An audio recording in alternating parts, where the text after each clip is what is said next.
What would you do if the man who signs paychecks, commands fear, and never asks twice, looked you in the eye and said, "Starting today, you're my girlfriend, not tomorrow. Not as a joke, today." This story is different because it isn't just about power money or a fake relationship. It's about what happens when a woman who's been surviving for too long is offered one dangerous week inside a life she was never supposed to touch. It starts on a rainy Chicago night with wet hair, a half-finished shower, and a phone call that turns Olivia Bennett's world upside down. One late-night summons, one penthouse office, one request that feels impossible to refuse. Stay with me because this story only gets darker, deeper, and more addictive from here. If this opening hooked you like the video and comment where you're watching from, by the time the elevator reached the lobby, Olivia Bennett could still feel Adrian Moretti's voice in her bones. "Starting today, you're my girlfriend." The words had not sounded flirtatious. They had not sounded playful. They had landed with the clean weight of an order quiet, and controlled the kind of sentence that changed the shape of a life before a woman even realized she had agreed to let it. Outside, Chicago was slick with rain. Headlights smeared across the pavement. The wind off the river knifed through her hoodie as she stepped onto the sidewalk, and for a moment she just stood there, staring at the black town car, waiting at the curb as if it belonged to another woman. Not her. Not Olivia Bennett, who spent her mornings color-coding Adrian Moretti's schedule and her nights arguing with insurance companies on behalf of her younger sister. Not Olivia, whose rent was due in 9 days and whose savings account looked more like an apology than a plan. Her phone buzzed before she made it halfway home. A wire transfer notification flashed across the screen. $25,000. Her breath caught so sharply it hurt. Then came the text. "Thank you for saying yes. Tomorrow night. My place. We rehearse." She read it twice, then a third time, her thumb hovering uselessly over the glowing words. Rehearse. As if this were theater. As if pretending to belong to Adrian Moretti were no more dangerous than memorizing lines. As if she had not spent the last 2 years learning the shape of his moods from the sound of his footsteps and the tension in his jaw. As if she had not noticed the way men older and more powerful than him lowered their voices when he entered a room. As if she had not gone home at night and hated herself for wondering what he looked like when no one else was watching. By the time she let herself into her apartment, her wet sneakers squeaking against the cheap linoleum, her heart was still pounding too hard to be called fear and too deep to be called anything else. Her apartment was small enough that the kitchen and living room bled into one another. One narrow window looked out over an alley where the neon sign from a 24-hour liquor store blinked red against the brick. There were pill bottles lined in military order on the counter for Mia, a grocery list held down by a chipped salt shaker, an unpaid bill folded under the toaster. Real life, unromantic, sharp-edged, the kind of life where women did not become the fake girlfriends of men like Adrian Moretti, unless the universe had finally decided to amuse itself. Olivia set her purse down and braced both hands on the counter. $50,000. That money would cover Mia's next treatment cycle and the specialist consult they had been postponing for 3 months.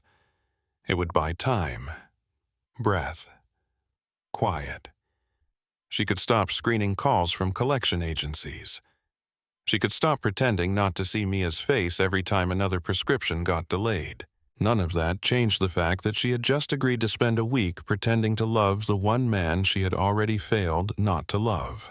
She slept badly, not deeply enough to rest, not lightly enough to dream her way out of it. Every time she closed her eyes, she saw Adrian standing by that wall of glass, one hand in his pocket, city light cutting his face into shadow and gold. "Because you're the only woman I trust." The compliment should have steadied her. Instead, it left a bruise. Trust was not desire. Reliability was not romance. He had chosen her because she was safe, because she would do her job, because even if her heart cracked open in the process, she would still show up on time with his calendar in order and his coffee exactly the way he liked it. Saturday dragged, Mia called just after noon from her apartment across town, her voice brighter than Olivia knew it really was. "You sound weird," Mia said. Olivia tucked the phone between her shoulder and ear while folding laundry she had no intention of putting away. "I'm tired." Tired has a sound. This is not tired. This is either murder or a man. Olivia laughed despite herself. That is an alarming range. So which is it? Her hand stilled over one of Mia's sweaters she still needed to return. For one reckless second, she imagined telling her. Adrian Moretti. Fake relationship. Family estate. 50 grand. Instead, she said work is complicated. Your job is always complicated. This time, Olivia did not answer right away. Mia, who knew her too well and missed nothing when she had the energy to care, went quiet on the other end. Live. Yeah. Don't do anything that costs more than it pays. Olivia closed her eyes. Too late, she thought.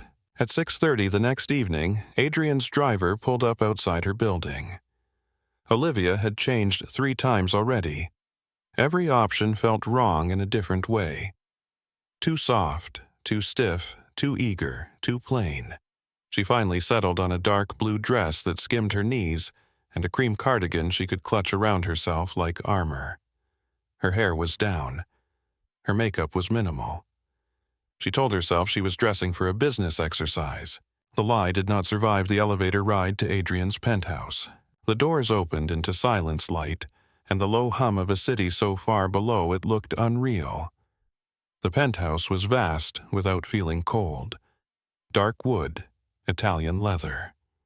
Floor-to-ceiling windows turning Chicago into an ocean of amber and white. The air smelled faintly of cedar expensive whiskey and something darker that always clung to Adrian himself. He stepped out from the kitchen holding 2 wine glasses, and Olivia's heartbeat stumbled hard enough to make her dizzy. He was not in one of his severe charcoal suits tonight. He wore dark jeans and a gray Henley with the sleeves pushed up to his forearms. Bare feet. Damp hair. No tie. No armor, at least not the kind the world usually saw. For one dangerous instant, he looked less like the king of anything and more like a man. "You found it," he said. Your driver was persuasive. A quiet flicker passed through his eyes. Amusement, maybe. He handed her a glass and their fingers brushed. Heat jumped beneath her skin so quickly and cleanly it almost made her drop the stem. "Sit." He nodded toward the long sofa facing the skyline. Olivia crossed to it on careful legs and sat at one end, but Adrian took the space beside her instead of the chair opposite.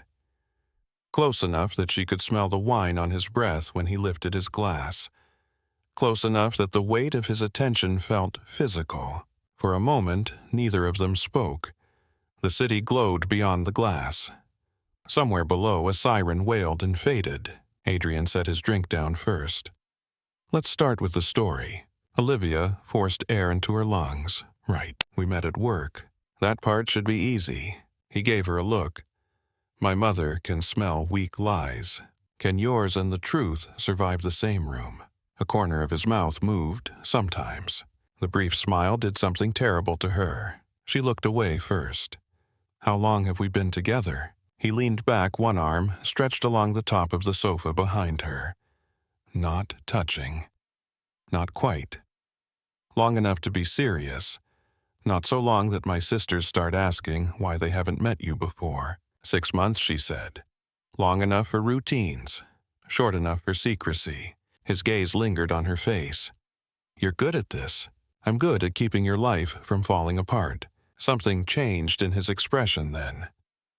A subtle stillness, as if the room had just reminded him of something he should already know. He looked down into his wine for a moment, then back at her.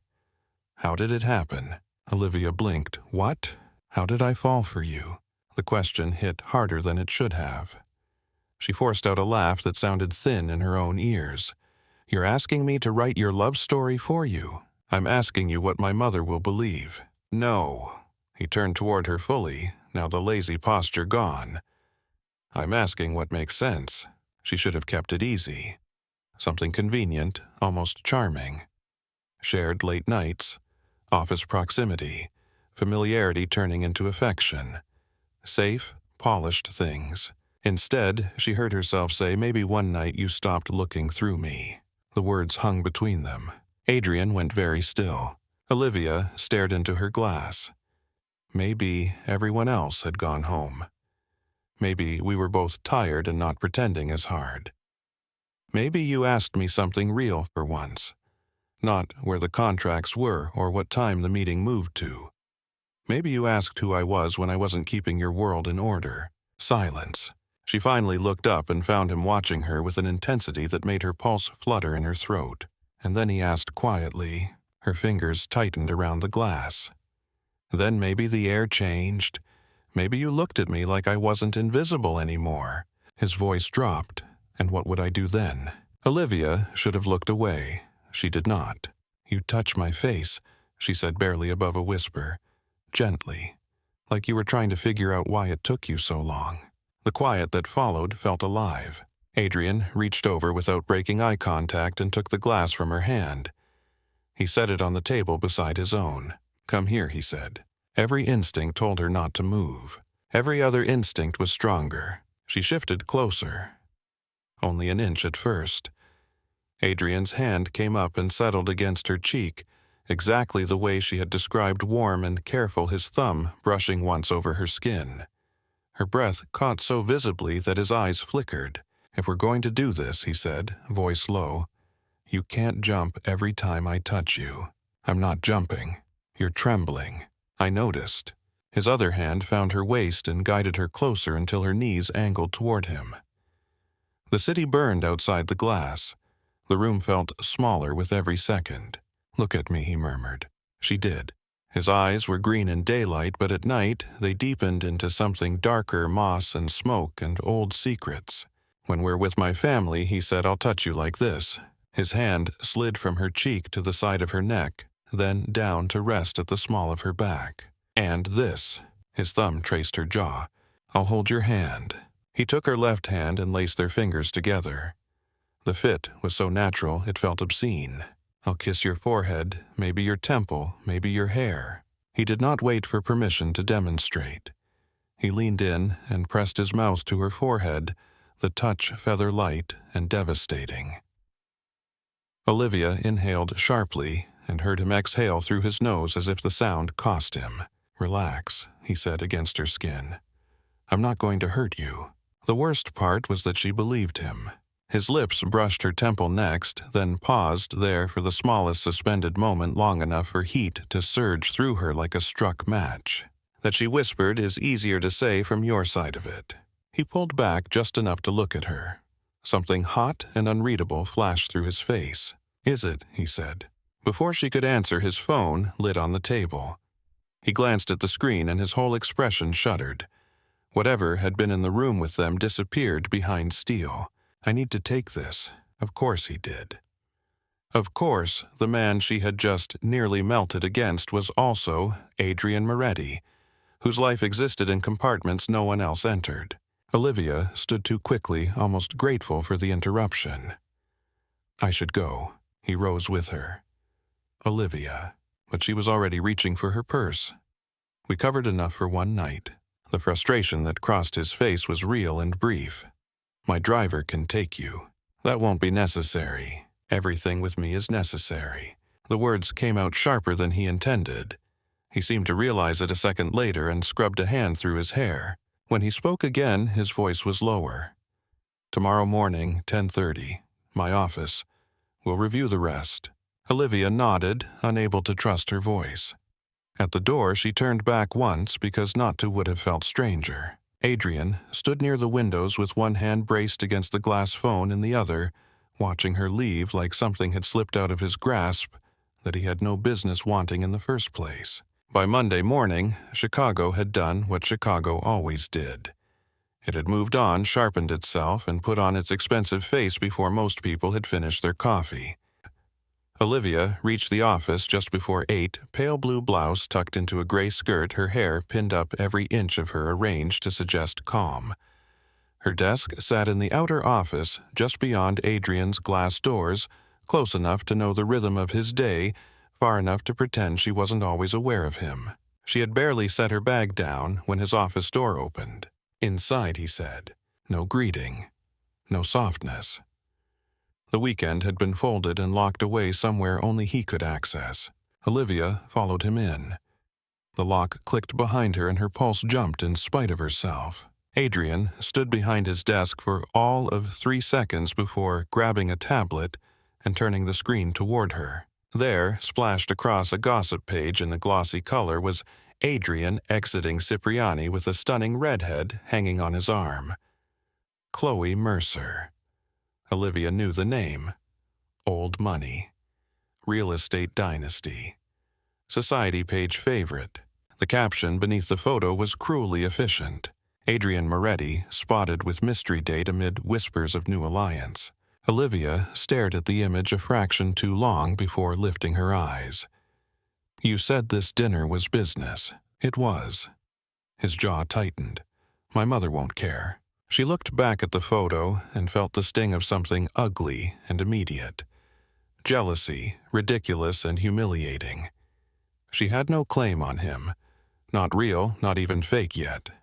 And still, the sight of another woman's hand on his chest made something in her turn cold. What do you need me to do? He came around the desk. Go home. Change. I'm taking you to lunch. Olivia blinked, now, at noon. Somewhere visible. For who? For everyone. He stopped close enough that she had to tilt her head to hold his gaze. By tonight, every person who saw that photo needs to see one of us. My mother included. And we fix that by staging a date. Not staging. His eyes held hers, selling.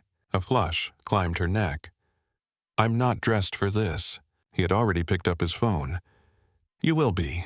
He made one brisk call in Italian, then looked at her again.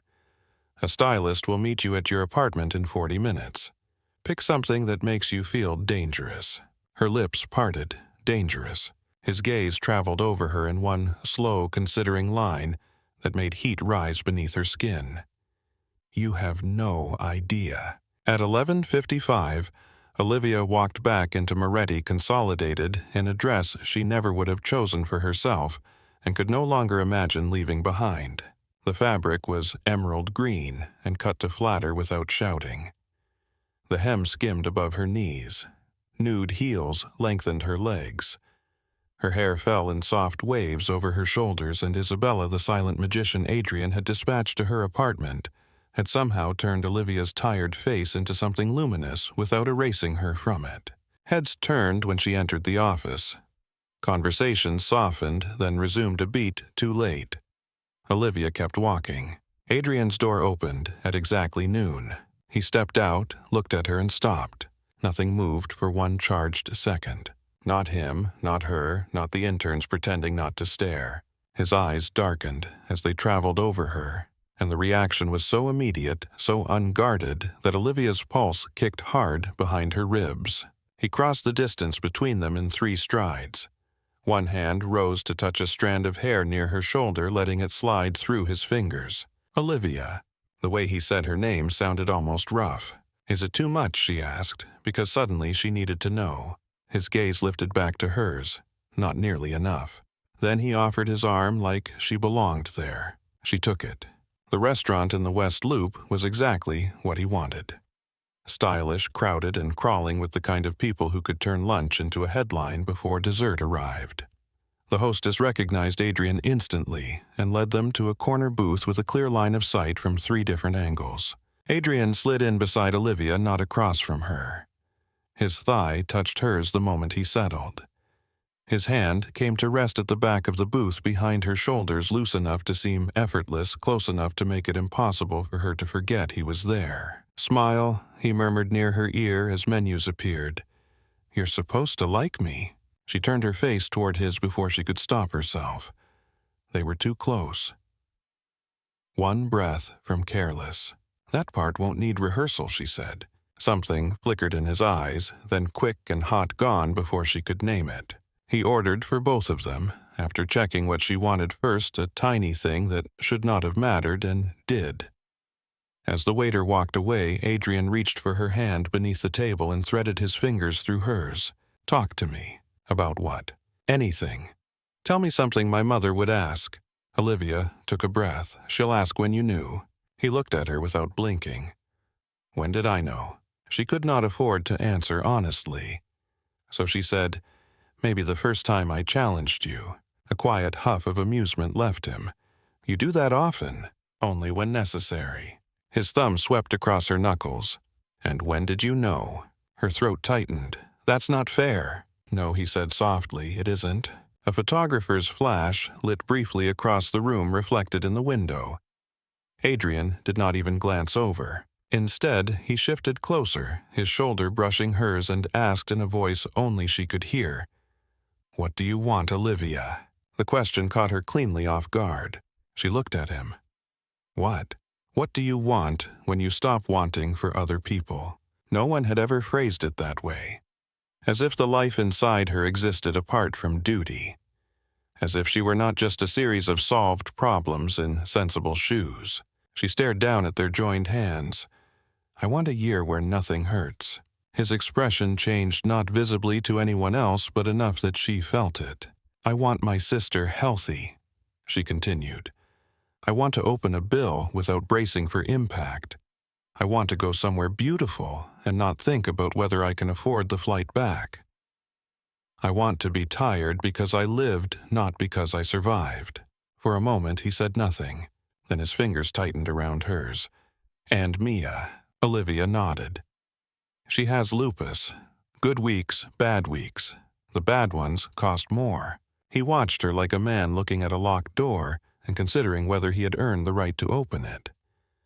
That's why you said yes, partly.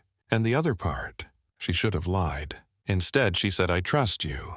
The words seemed to hit him harder than they should have. Adrian leaned back slightly, studying her face as if she had just offered him something expensive and breakable. You shouldn't, he said at last.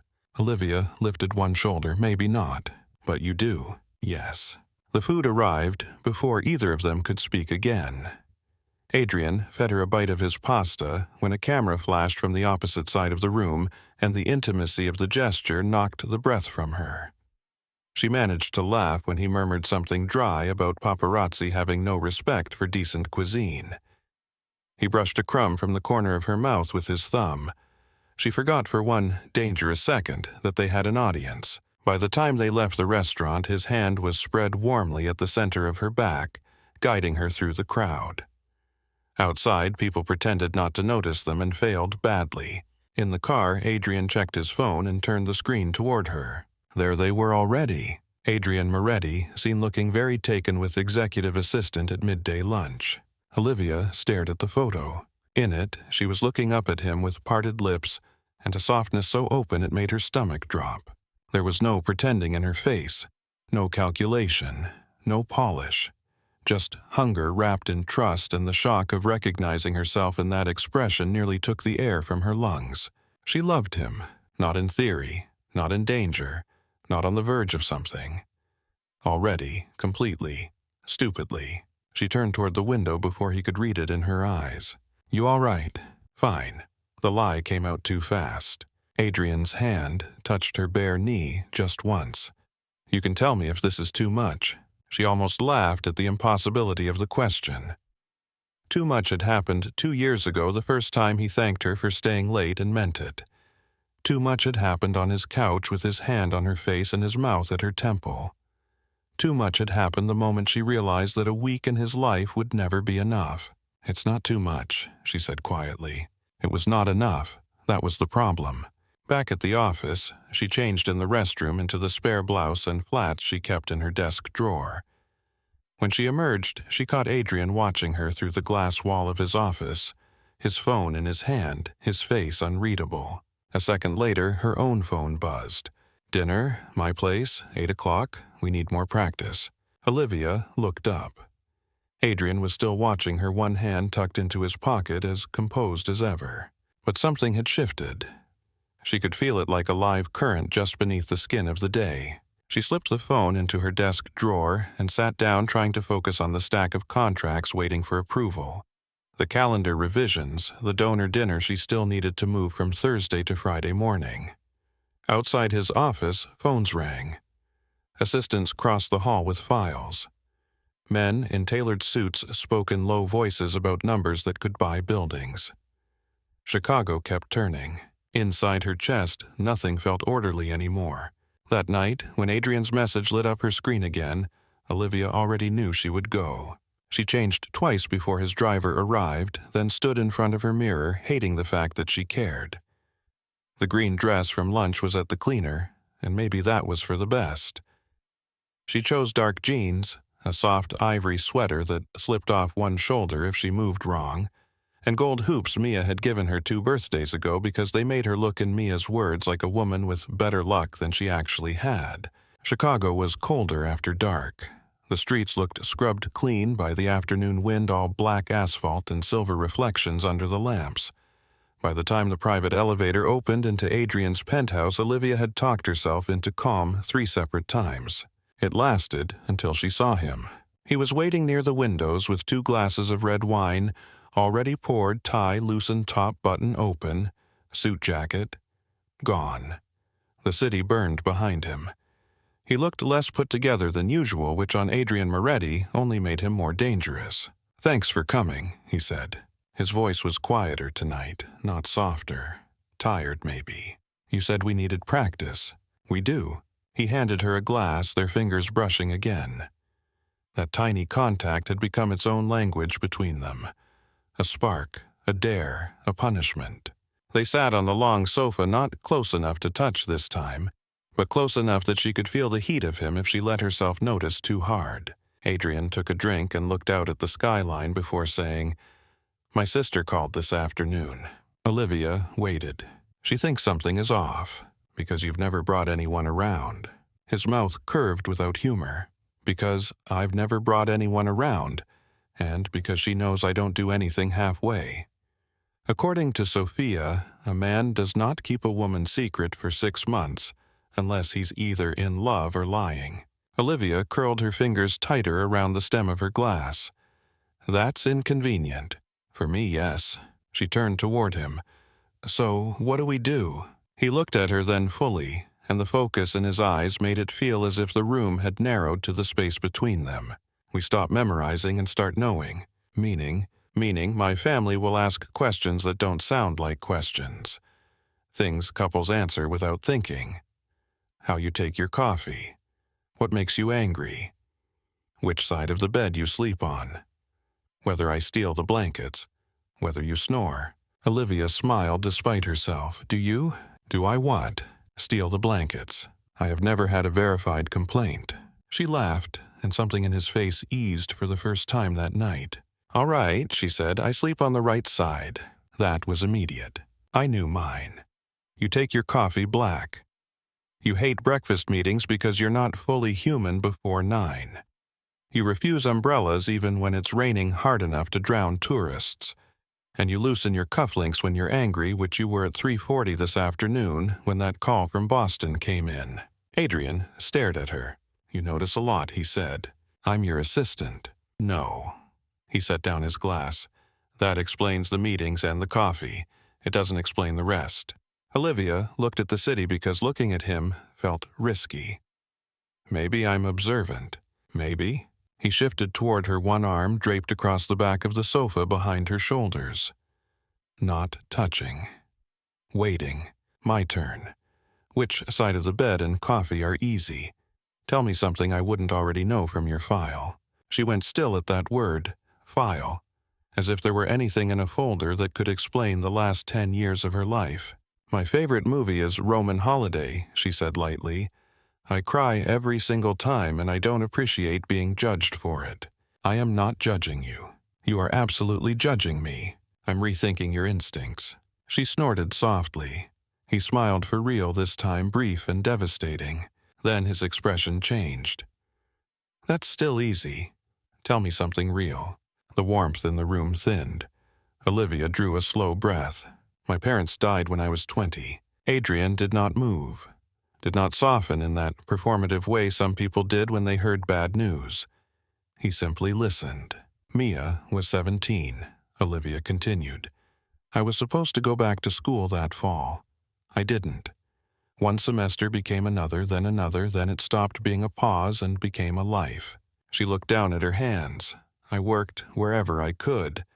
Coffee shops, reception desks, temp work, anything that paid. Mia got diagnosed 2 years later. By then, I wasn't postponing my future anymore. I had one. Silence, a stretch between them, but it wasn't empty. Adrian asked, "Do you miss them every day?" The question was so direct it landed somewhere unguarded. "Yes," she said. Some days like background noise, some days like a cracked rib. He held her gaze.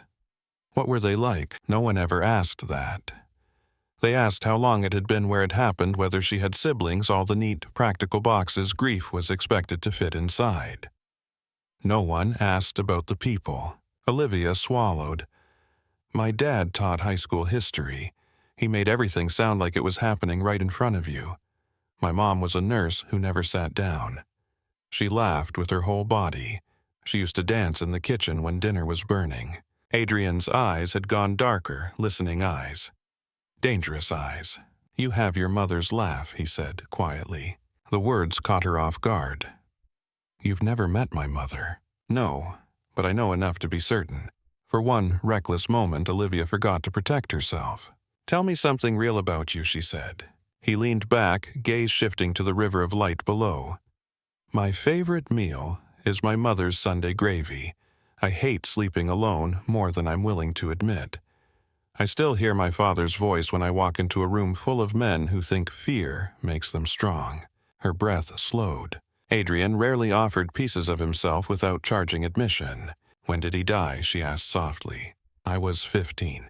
And after that," he gave a quiet exhale through his nose, "after that, I became useful." Useful. Not strong, not better, useful. It was the saddest thing he could have called himself.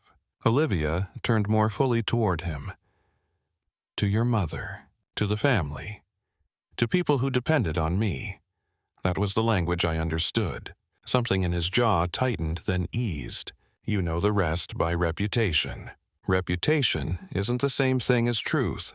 His gaze returned to hers. "No. Number." For a second, she thought he might say something sharp or dismissive or careful. Instead, he looked at her with a kind of quiet astonishment that made her chest ache. "You're the only person in my life who says things like that to me," he murmured. "Someone should. Someone should be more afraid. Maybe I'm not smart enough." His eyes dropped to her mouth, then lifted again. "No," he said. "You're exactly smart enough." Neither of them moved. The room held its breath with them, to break it. Olivia took a sip of wine she no longer wanted and asked, "What's your favorite movie?" That did it. The corner of his mouth tipped. "You're trying to rescue us from sincerity." "I'm trying to rescue myself from your stare." "Fair. So." He sighed as if the answer offended him. "The Godfather." Olivia stared. "That is painfully predictable. It's a classic. It's a cliché." "My mother loves old Hepburn films," he said. "If it helps, I can quote half of Roman Holiday through cultural exposure." Now she was smiling again. "That helps a little." "It shouldn't." "It does." They talked for almost an hour, after that first in fragments, then in stories. She learned he hated cilantro with irrational passion, and had once broken his wrist falling off a dock at 12 because he refused to admit a jump was a bad idea. He learned she collected old paperbacks from thrift stores and made lasagna when she was too tired to feel sorry for herself because layering things neatly was the closest she got to peace. He told her Sophia had always been the sister who saw through him fastest, while Nina preferred to set fires and watch other people explain them. She told him Mia could identify every constellation from the roof of their childhood apartment because there had been years when stars were the only luxury either of them could afford. At some point, their glasses were empty. At some point, the city disappeared, and the room became only lamplight and voice, and the quiet shock of not wanting the night to end. Adrian stood first. "My mother will make us dance," he said. Olivia blinked. "Excuse me?" "At the party. There will be music and old traditions and too many people pretending not to watch." He held out his hand. "Come here." She looked at his hand, then at him. I'm not very good. I'll lead. That sounds like something a control freak says before stepping on my foot. A low laugh left him. I have many flaws, Olivia. Clumsy isn't one of them. The music came from hidden speakers, something slow and old and velvet soft. He crossed to her when she hesitated and took the wine glass from her hand before setting it aside. Then his fingers closed around hers and pulled her gently to her feet. He brought her close, one hand at her lower back, one hand lifting hers between them. Her pulse kicked so hard she thought he had to feel it. Relax, he said. That advice is growing less useful every time you say it. His eyes warmed. Step with me. She did. At first, she counted without meaning to. 1, 2, 3. 1, 2, 3. But Adrian moved like he did everything else with clean confidence and careful control. Soon, the counting fell away. Her body adjusted to his. The steady pressure of his palm at her back became a guide, then a comfort, then a problem of a very different kind. He smelled like starched cedar and the faintest trace of smoke. You're thinking too hard, he murmured. I always think too hard. I know. You say that like you've made peace with it. He looked down at her, one brow lifting. Have I ever given you the impression I want you simpler? The answer lodged somewhere just beneath her heart. They turned slowly in the lamplight, the windows catching their reflection. From a distance, they would have looked exactly right. A dark-haired man, built like command and consequence. A woman tucked against him as if she belonged in the space his body made around her. Adrian's hand shifted slightly higher on her back. Not enough to scandalize. Enough to make her notice. Can I ask you something personal? He said. You already did. Something else. Olivia looked at his collar instead of his eyes. All right. Have you ever been in love? The question changed the air. She kept moving because stillness felt impossible.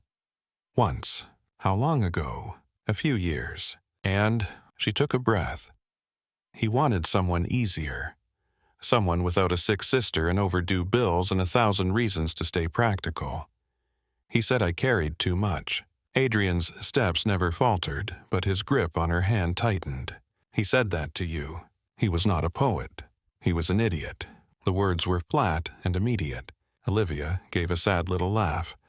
That's one interpretation. It's the only one I'm interested in. Adrian's hand left her back and came up to her face, fingertips curving along her jaw while they continued the smallest possible movement in place. Taking care of people isn't a flaw. I know that now. No, his gaze pinned hers. You know it because you survived it. That's not the same as hearing someone say you deserved better. Her throat tightened. You deserved better, he said, each word quiet and exact. The room had gone impossibly still around them. The music was still playing, but it felt very far away. Adrian's eyes dropped to her mouth. This time, neither of them pretended not to notice. Her hand on his shoulder tightened. His thumb moved once along her jaw. The space between them vanished to a breath, then half of one.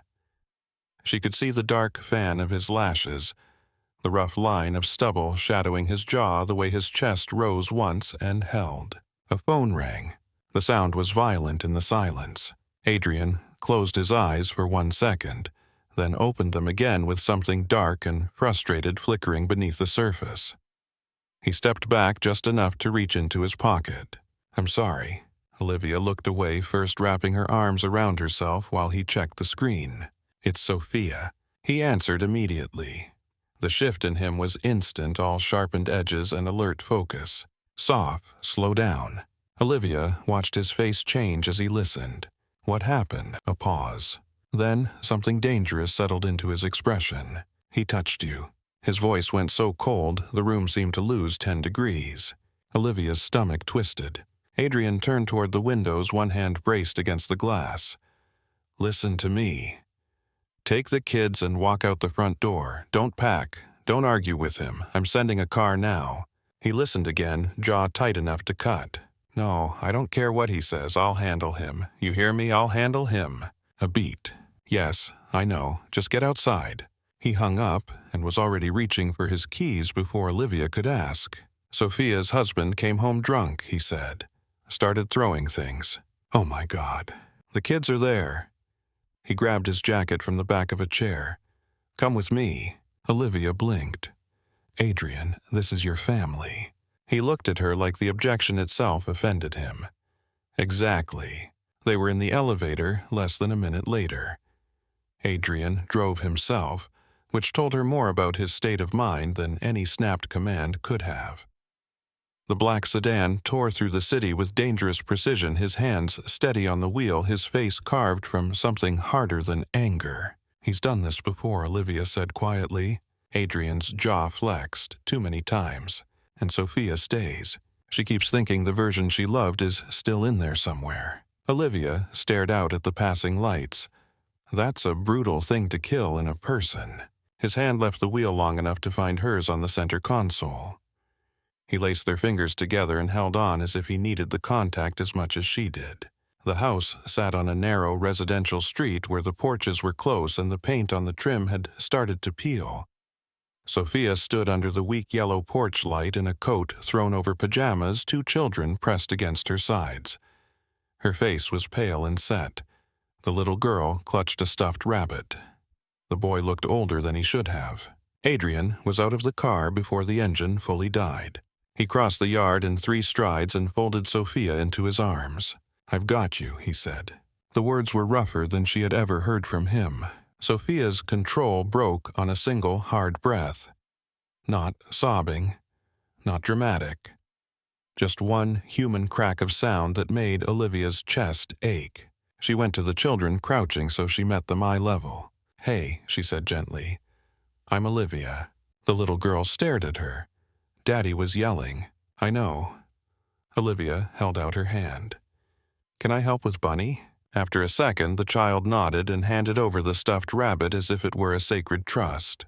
The boy said, Are you Uncle Adrian's girlfriend? Children and honesty. No mercy in either. Olivia glanced up instinctively. Adrian was loading a bag Sophia must have thrown together at the last second into the trunk. His face was still hard enough to frighten grown men. She looked back at the child. I'm with him tonight. The boy seemed to consider that, then nodded once, as if she had passed some test she did not know she was taking. In the car back to the penthouse, Sophia sat in front with her coat wrapped tightly around herself. The children dozed in the back with their heads leaning into Olivia, one on each side. Adrian drove in silence until the city lights returned. At a red light, Sophia looked over at Olivia and said softly, So you're Olivia. There was something in her voice. Curiosity, yes. Something else, too. Recognition. Olivia smiled gently. I am. My brother says your name like a problem he doesn't mind having. Adrian's grip tightened on the wheel. Sophia. What? She leaned back against the seat. It's true. Olivia did not trust herself to answer. Back at the penthouse, the night broke into tasks. Adrian got Sophia settled in the guest suite.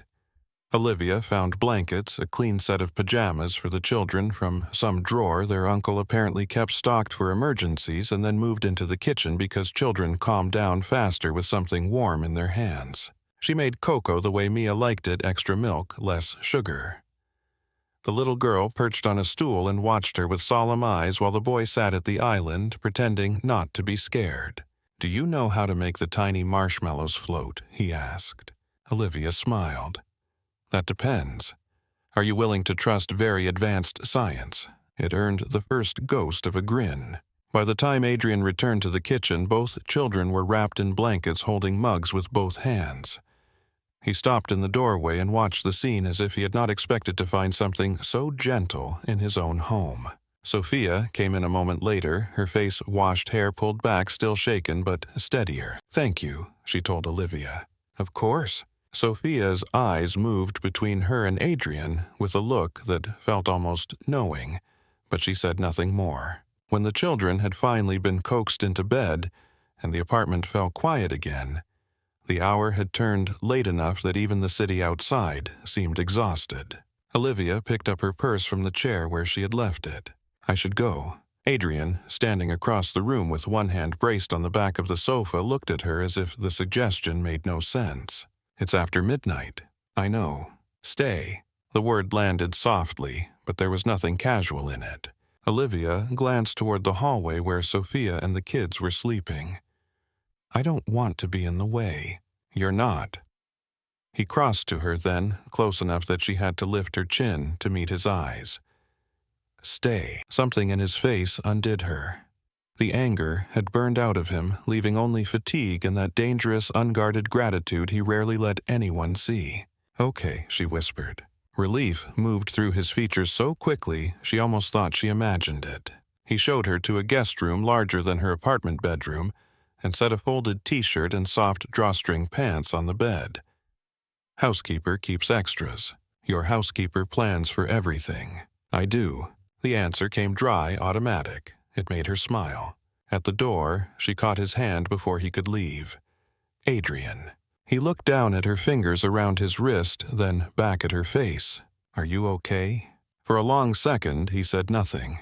Then very quietly, "I am when you're here." Before she could breathe around that, he turned her hand over and pressed his lips to her knuckles. Not hurried, not strategic. A touch so careful it felt intimate beyond reason.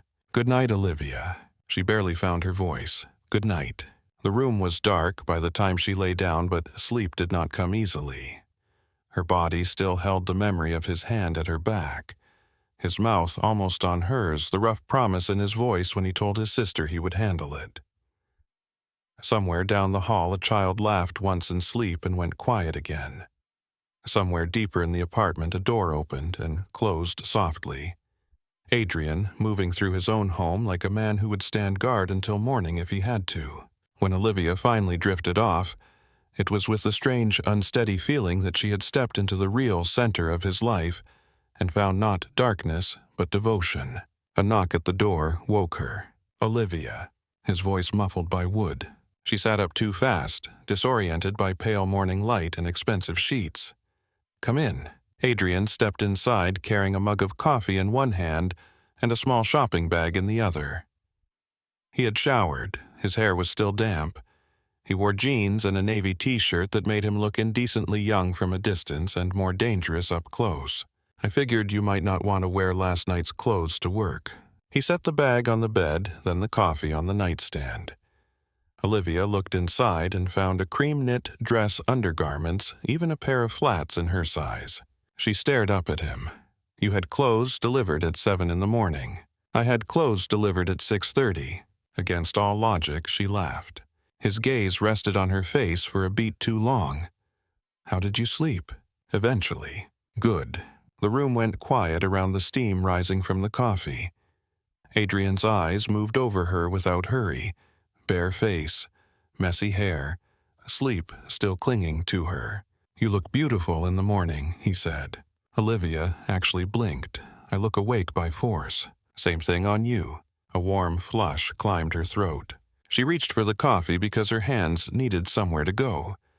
"How's Sophia?" "She's still asleep." "The kids are up and negotiating breakfast terms like union lawyers." That image made her smile.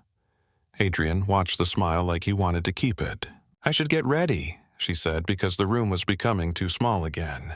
He nodded, but lingered one heartbeat longer than necessary before stepping back. "We'll leave in 40 minutes.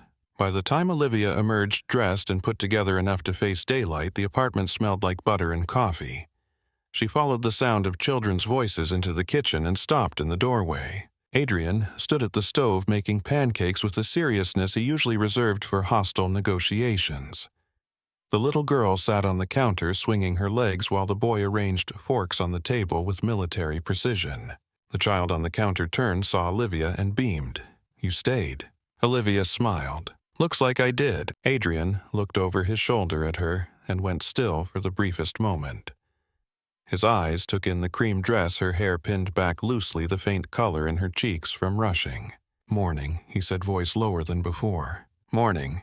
The little girl leaned toward Adrian and stage whispered loudly enough for everyone to hear, "She's prettier than the ladies on your phone." Olivia nearly choked. Adrian set down the spatula with complete composure. That is because there are no ladies on my phone worth discussing. The boy rolled his eyes in the ancient way only children can.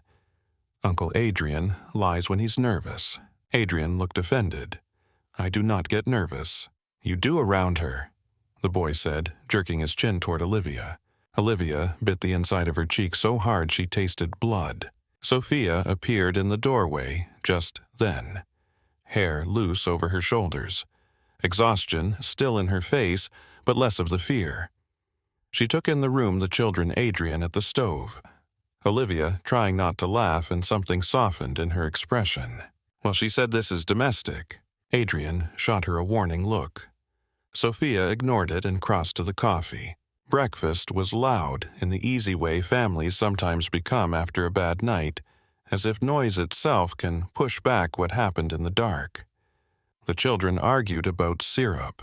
Sophia made dry comments under her breath. Adrian corrected no one and noticed everything. More than once, Olivia caught him watching her over the rim of his coffee mug, something thoughtful and almost vulnerable moving behind his eyes. When it was time to leave for work, he drove her himself. Downtown gathered around them as the car merged into traffic steel and glass flashing under a clean blue sky. For a few blocks, neither of them spoke.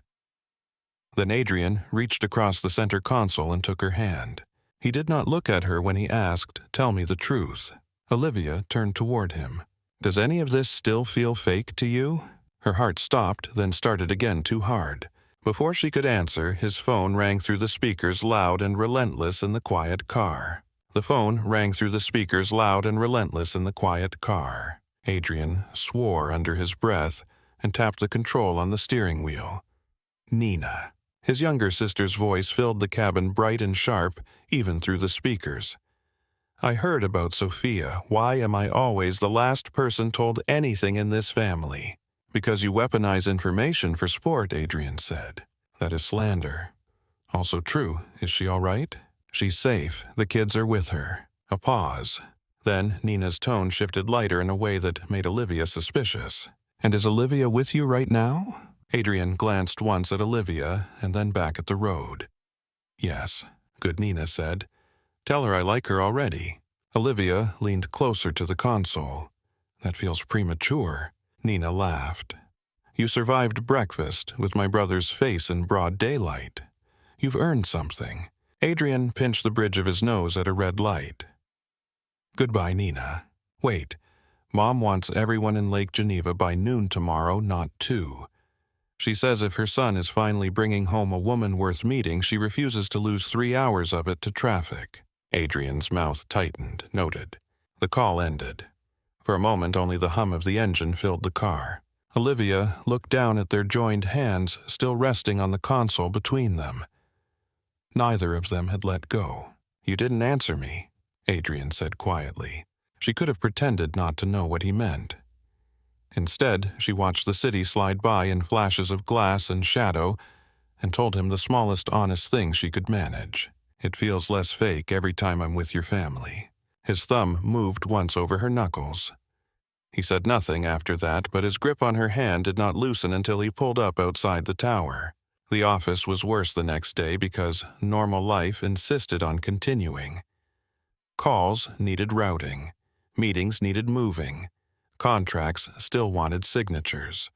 Men who had no idea a woman's heart could be split open by a single sentence kept asking Olivia whether Mr. Moretti was available for lunch next Thursday. Adrian stayed inside his office most of the morning, but the glass walls were little help. She could feel him in every shift of the day, in the movement of his silhouette, in the way his head lifted every time her phone rang, in the heat of his attention whenever she carried files inside and set them on his desk. At 11, a florist arrived with a box so large the reception staff craned their necks to see the card. Inside were ivory roses and pale pink ranunculus arranged with the kind of quiet extravagance that did not need to announce a price to prove one had been paid. Olivia stared at the flowers as if they might rearrange themselves into a safer shape. Jennifer, from legal, passed by and gave a low whistle. Well, somebody's in trouble. Olivia slid the card from the envelope before anyone else could. The handwriting was unmistakably Adrian's. Clean. Yanted? Controlled. Thank you for last night. For being there when my family needed you. For being exactly who you are. Heat climbed her throat. She turned the card over as if something on the back might rescue her from the simple intimacy of the words. There was nothing. At 12:27 her phone buzzed. Dinner tonight. 7, my place. A second message followed before she could answer. No interruptions this time. Olivia stared at the screen until the letters blurred. By 6:30, she was standing in her apartment in a black dress that fit too well and made her feel like she was volunteering for her own destruction. It skimmed her body without clinging and dipped just enough at the neckline to suggest intention. She left her hair down. She told herself she was tired of looking like a woman waiting to be chosen. When Adrian opened the penthouse door, he looked at her once and went completely still. Every careful phrase she had prepared dissolved. He wore dark jeans and a white shirt with the sleeves rolled to his forearms. One top button open. No jacket, no tie. The kind of clothes that should have made him seem less formidable. Instead, they made him look dangerously human. For a suspended second, neither of them spoke. Then Adrian stepped aside. Come in. The apartment smelled like garlic wine and fresh basil. Music drifted softly from hidden speakers, something low and old. Candles burned on the dining table near the windows. No assistants, no staff, no folders, no performance. You cooked, Olivia said, because it was the first thing her mind could hold. He shut the door behind her. Do I seem incapable? No, just expensive. A small smile touched his mouth. That is one of the ruder things anyone has ever said to me in my own home. She almost laughed from nerves. Almost. Smells good. His gaze dropped briefly to her mouth and then lifted again. You look good. There should have been flirtation in the words, something smooth. Instead, he said it like a man giving in to a fact. Thank you, she said softly. He took her coat and set it aside. His fingers brushed the bare skin of her arm as he did, and the tiny contact flashed through her like heat striking glass. Dinner should have helped. It should have restored boundaries, put forks and plates and conversation between whatever had started changing in that penthouse and whatever dangerous thing it wanted to become. Instead, the candlelight only made everything worse. He had made pasta with slow-cooked sauce and set a bottle of Barolo on the table like he had planned the evening too carefully to admit it. They ate, facing the city. Chicago stretched beneath them in silver and amber lines. Every so often, Adrian looked at her in a way that made her lose track of what she had just said. He asked real questions tonight. Not the kinds of things families ask to test a story, but the things men ask when they want to understand what made a woman into herself. What was your favorite memory growing up? Olivia twirled pasta around her fork and thought for a moment. Summer thunderstorms. My mother would turn off every light in the apartment and we'd sit by the open windows counting until the thunder hit. My father said it taught respect for timing. Adrian listened, chin resting lightly against his hand. You miss that? Yes. Not just them, that version of home. The accuracy of it settled in her chest. Yes. He nodded, as if he had merely confirmed something he already suspected. When the plates were half empty and the wine had softened the sharpest edges of the day, Olivia set down her glass and asked the question she had been circling for 2 nights. Tell me about Madeline. Something in Adrian's face stilled. Not closed, not exactly. You remembered her name. You don't say things you don't mean. I assumed if you gave me her name, it mattered. He sat back, slightly one hand curled around the stem of his glass. The city reflected in the window behind him, making it look as if distant fires burned at his shoulders. She was beautiful in a way people trusted too easily, he said. Smart, funny, better at lying than I was at being careful. How did you meet? At a fundraiser. She laughed at the right jokes and never once looked afraid of me. His mouth tightened. That impressed me more than it should have. Olivia waited. For 2 years, I thought she loved me. He continued. Then I found out she was passing information to a rival. Schedules, names, locations. Nothing dramatic enough to attract headlines. just enough to make people vulnerable. Olivia felt cold despite the candles. Did she know what could happen if the wrong information reached the wrong hands? Adrian's eyes lifted to hers. She knew exactly. The answer sat between them, heavy and quiet. "I'm sorry," Olivia said. He gave the smallest shake of his head. "Don't be. It taught me what I needed to learn." What was that? That love is easier to survive than trust. She looked at him for a long moment. "I don't think that's true." His gaze sharpened. "No, I think betrayal teaches people to call fear wisdom." He did not speak. Olivia leaned back in her chair, pulse steadying only because she forced it to. "You say it taught you what you needed to learn. Maybe it taught you what keeps you safe." That's not always the same thing. Something moved behind his eyes then. Not anger. Recognition, maybe. The kind that hurts. "You make dangerous distinctions," he said quietly. "Someone should." A breath passed between them. Then another. Adrian set down his glass and rose from the table. He came around her side slowly. No sudden motion. No room to pretend she had not noticed what the air was becoming. When he reached her, he held out his hand. "Come here." Her chair scraped softly against the floor as she stood. His hand closed around hers and drew her with him toward the windows. The city below looked unreal at that height. So far away, it seemed possible none of it could touch them. But Adrian did not stop at the glass. He turned her to face him. His hands settled lightly at her waist, not claiming, not cautious either. The contact stole the steadiness from her lungs. "This thing between us," he said. "Tell me I imagined it." Olivia's throat went dry. "Adrian, tell me none of it was real. The restaurant, last night. You with the kids, you in my car this morning. Tell me I read all of it wrong." She looked up at him and saw something she had not let herself name before.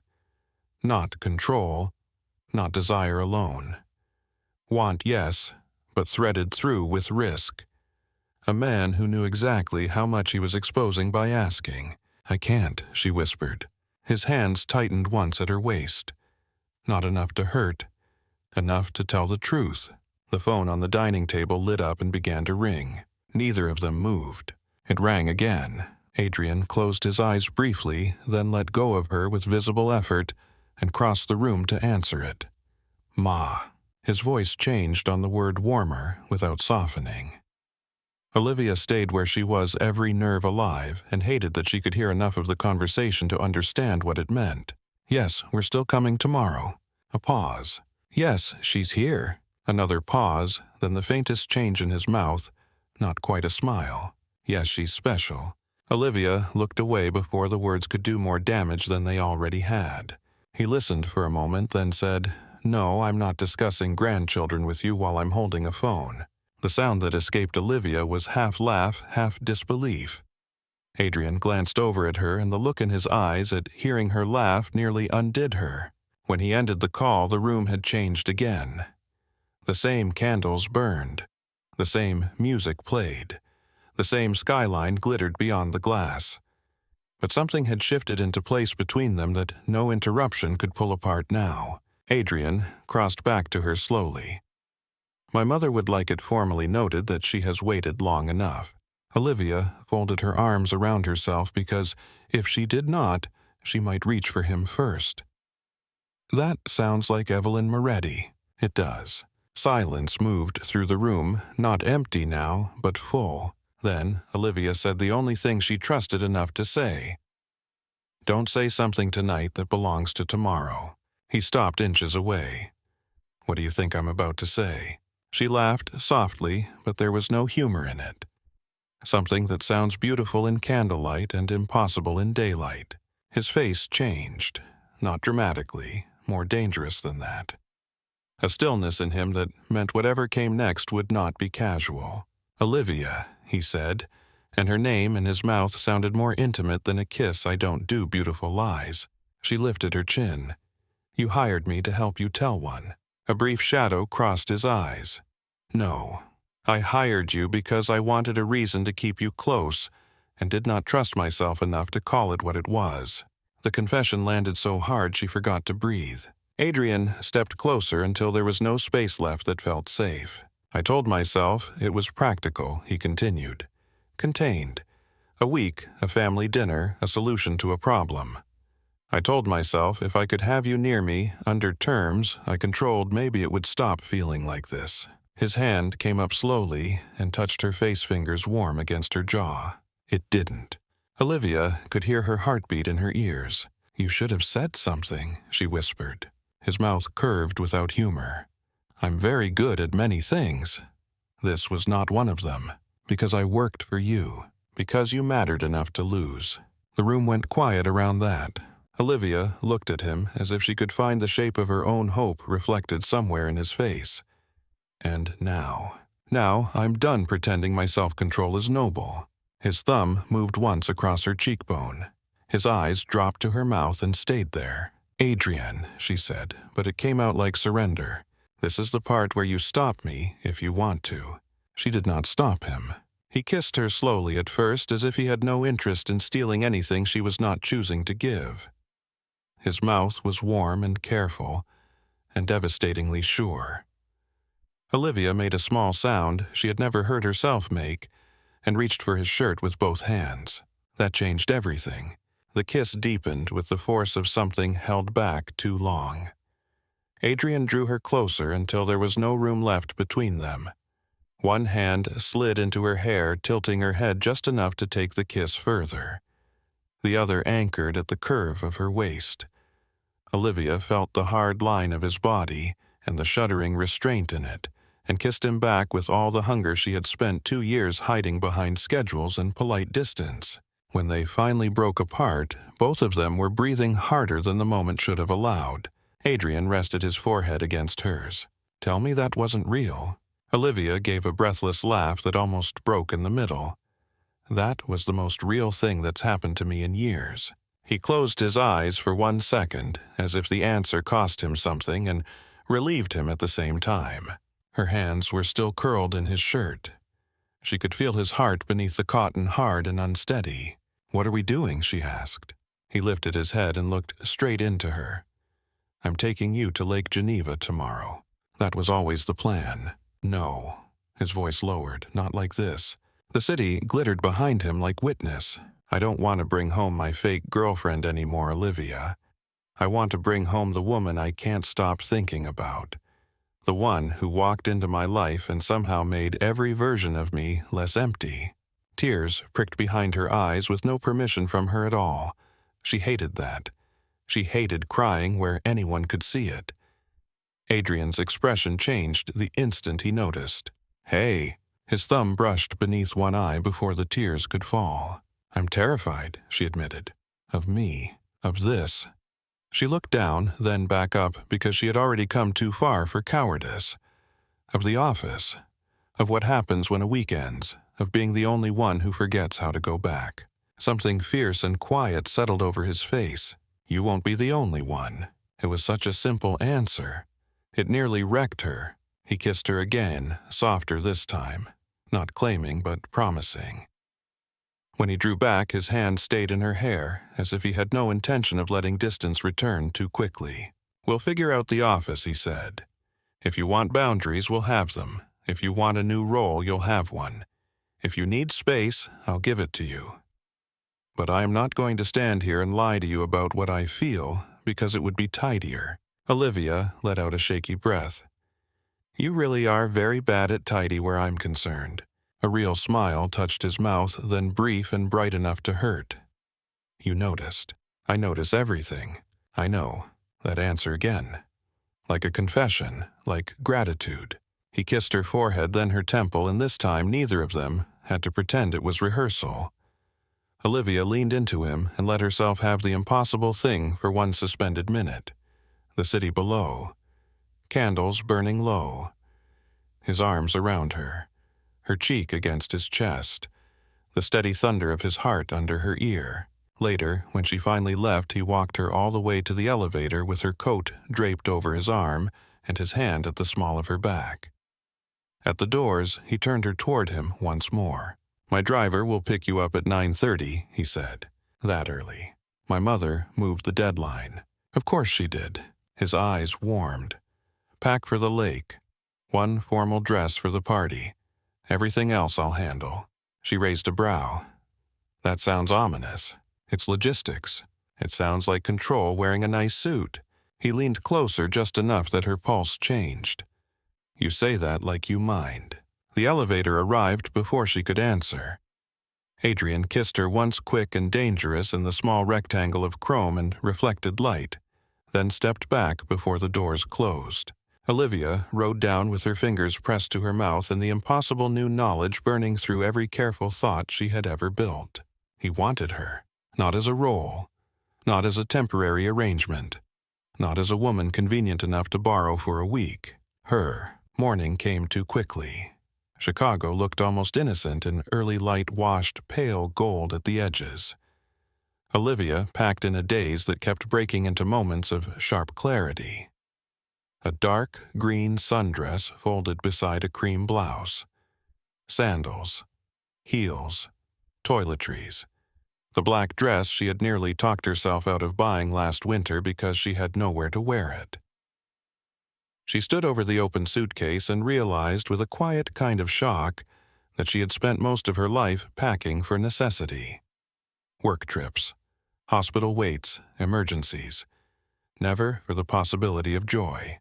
At 9:15, her phone lit up with a message. Ready.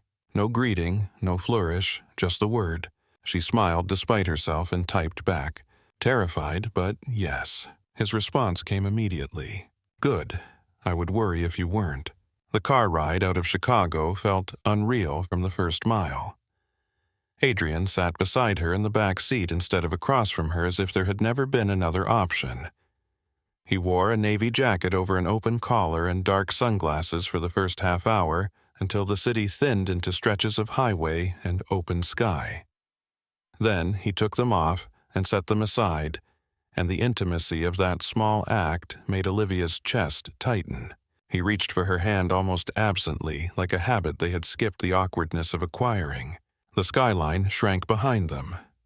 Illinois blurred into green and silver. Then Wisconsin rose around them in quieter roads and long trees.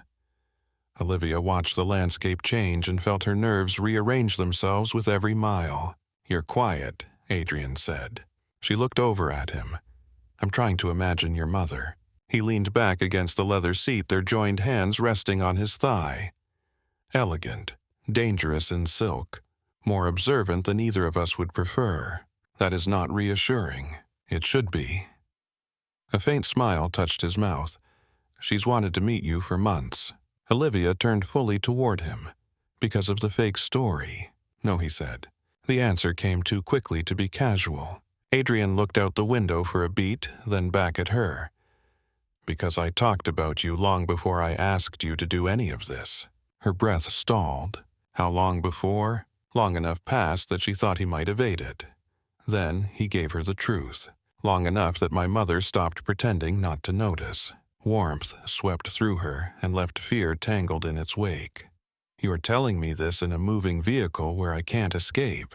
That was strategic. She laughed softly, helplessly, and he watched the sound happen as if it still surprised him every time. The road curved. Trees parted. A sheet of blue appeared through them, sudden and bright. Lake Geneva. The water flashed under the afternoon sun, and beyond it, set back behind iron gates and old stone pillars, the Moretti estate came into view. White limestone, dark shutters, wide porches, gardens cut with formal precision and softened by the lake wind. It looked less like a house than a place built to endure generations of memory and weather and grief. Olivia's heart began to pound. Adrian felt it through her hand somehow. She was sure of it. He turned to her thumb, brushing once over her knuckles. Breathe. She let out a shaky laugh. Very bossy for a man trying to impress his girlfriend. His gaze held hers deep and intent, and no longer remotely fake. Good, he said quietly. Because I'm not trying to impress my girlfriend. The car slowed at the gates and rolled through. He lifted her hand to his mouth and kissed her knuckles once, his eyes never leaving hers. I'm bringing home the woman I want. The words stayed with Olivia even after the car came to a stop beneath the wide stone portico. A man in a navy blazer opened the rear door, but Adrian was already out, first one hand extended toward her before the driver could offer his. She took it. The afternoon air smelled like lake water, cut grass, and early summer heat warming old stone.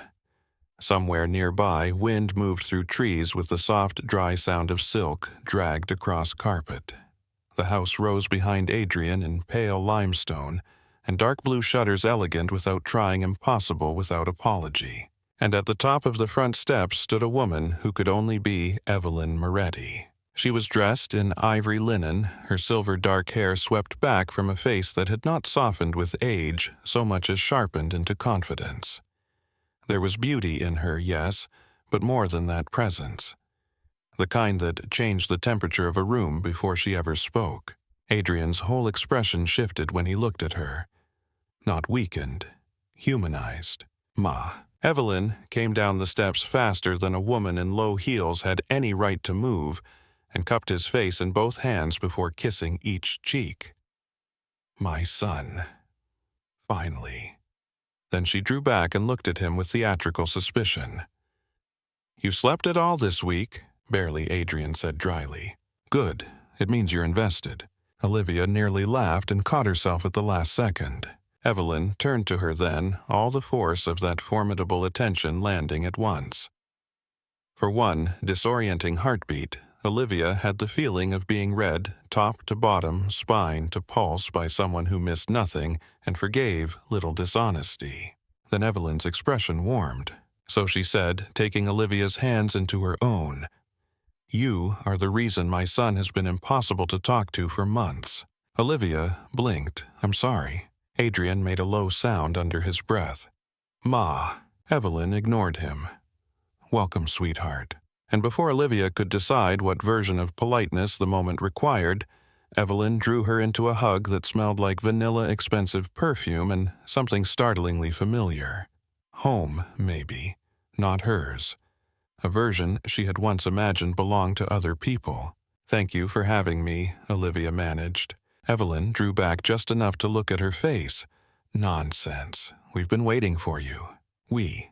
The word landed somewhere tender. Adrian took the suitcases from the driver, while Evelyn slipped an arm through Olivia's as if she had known her for years. Come, I'll show you inside before your sisters-in-law start pretending they don't want details. My sisters, Ma, Adrian corrected. Details. Evelyn repeated louder this time, and Olivia heard the smile in her voice. The house was cooler inside, all polished wood floors, soft rugs, broad windows framing flashes of blue lake. Family photographs lined the walls in clusters.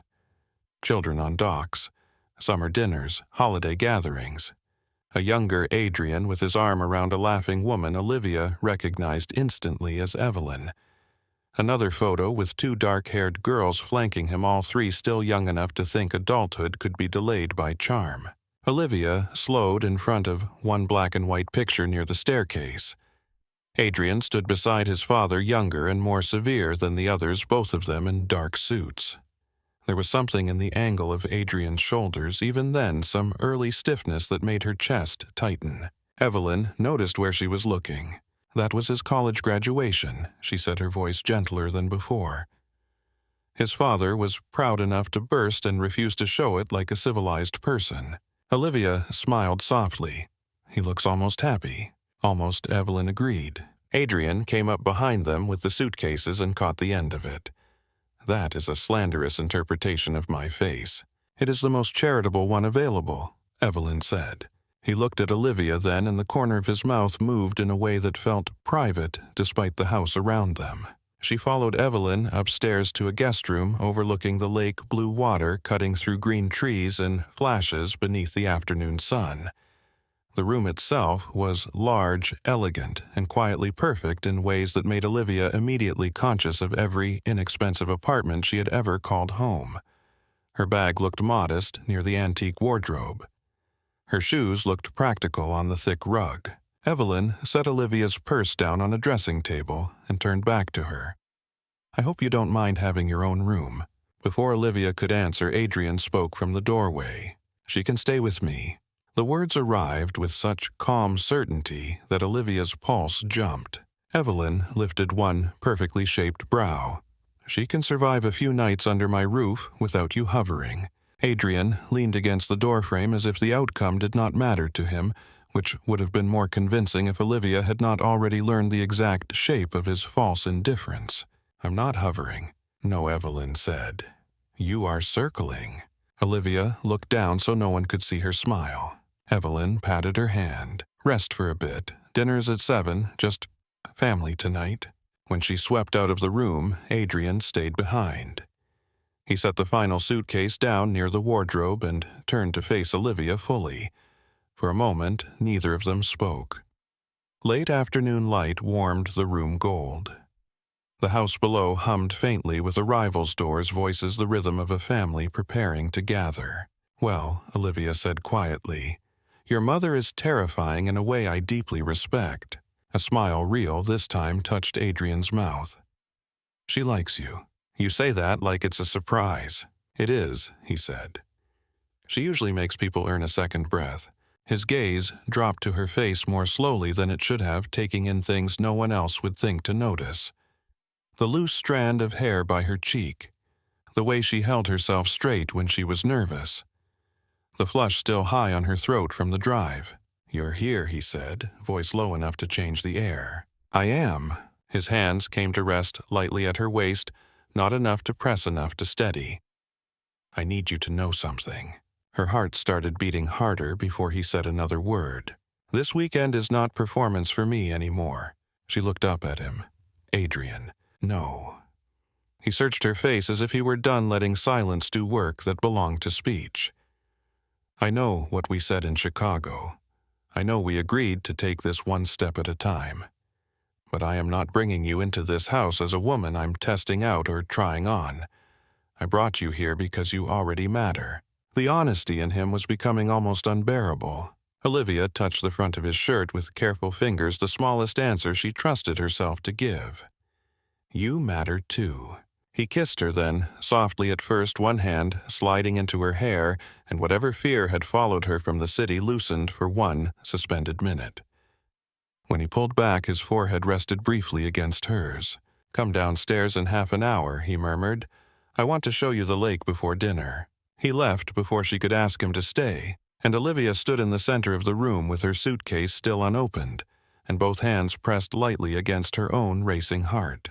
Half an hour later, she found him waiting near the back terrace in dark slacks and an open collar shirt turned once at the sleeves.